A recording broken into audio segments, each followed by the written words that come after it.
I don't know what to congratulate you on first, the Lester Patrick Award or the appointment of the general manager of the U.S. Olympic team. I mean, well, it's been exciting. I mean, growing up in Minnesota, the Lester Patrick is a huge deal to me. You know, a lot of the guys that won that award were the gods in Minnesota, you know, where I grew up, and it's a great honor. I'm very flattered by it. And the U.S. Olympic thing is special because I was never a good enough player to represent my country. I never got a chance to represent Team USA as a player, so this is really my only chance to give back to the program. So very flattered about that and excited about that. And not only is it the Olympic honor, but it's also going to take place in a city that might be a second home to you in Vancouver. Yeah, I spent a lot of time there professionally. Obviously, I was there, worked for the Canucks in 2 different capacities for 11 years, and I lived there for another year while I was working, you know, in the media. So that's going to be special playing in Vancouver. But again, you know, to represent, you know, for USA Hockey to give me this opportunity is just a great thing for me.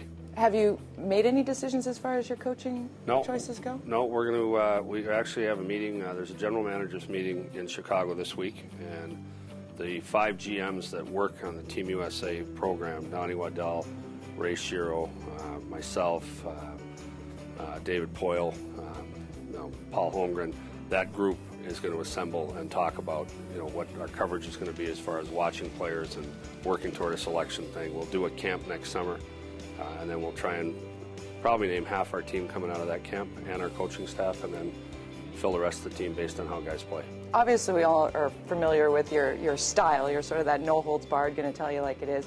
How do you prepare, how do you plan to prepare that team of guys as well as the players for just how big of a spotlight it is going to be that this particular Olympic Games will be held on Canadian soil? Well, trying to win a medal on Canadian soil, I have no illusions or delusions about how hard that's going to be. You know, Team Canada is going to be very formidable.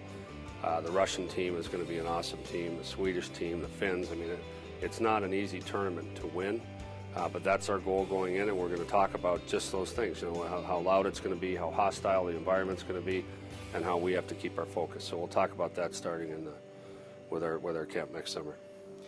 Well, speaking of somewhat hostile environments, you, in the off-season, certainly got your first taste of just how bright the glare of the Toronto media can get with all of the rumor mill that was buzzing around in the off-season. How did you like your taste of the Toronto media?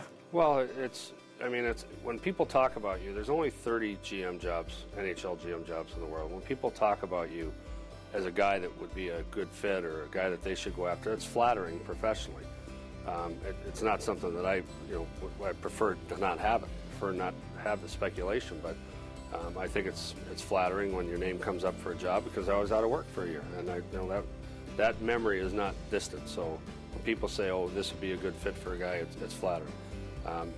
If it gets too much, obviously, it becomes a distraction. I've talked to our players about it. I don't think it's a distraction for them. I don't think it has anything to do with our start. But we're stuck with that. You know, until I make a decision, we're stuck with that. It's self-inflicted to that extent. Well, I know that rumor mill will probably buzz again in early November, but you're going to be back here for a different reason. It's not anything to do with a GM's job other than the one that you hold with the Anaheim Ducks, but a conference that you hold here in Toronto. Right. There's a sports law / management conference that I'm involved with, and I enjoy the teaching aspect. I taught UBC Law School for years, and this is our chance to educate the next wave of management and lawyers that will work in sports. So it's 2 days built around the Hockey Hall of Fame induction ceremony, and I'm looking forward to that. Talk a little bit about when you went into Anaheim, you made some radical changes to the lineup there and moved some big names around.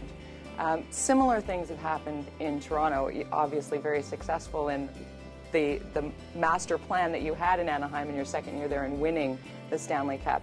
What do you see both with your current squad and with the team that you're going to face tonight in the Toronto Maple Leafs, a very different Toronto Maple Leafs than you've seen? Well, our team, we had a great preseason. We were 6-1-1, I believe. If you factor that in, we're about 500 for the year. I don't know what happened from that great preseason with a great work ethic to our poor start. As I say, we seem to be coming out of it. We played very well in stretches against San Jose, not the whole game. We played very well in stretches against Carolina. Frankly, I think we deserved a better fate than to lose that game. So I see us coming out of it. We just got to focus on not who we're playing as much as to do the things we need to do to be successful, which is get the puck deep, work hard, and our special teams have to get better. So what about across the other side of the ice tonight? Well, you know, I go back, I don't know, 30 years with Ron Wilson. He's an excellent coach, and I see them as a very dangerous team, and I think that they're well coached. They've got good players. I don't think there's games in this league that are easier one than another, but the way we've struggled, you know, we've got to focus on what we need to do.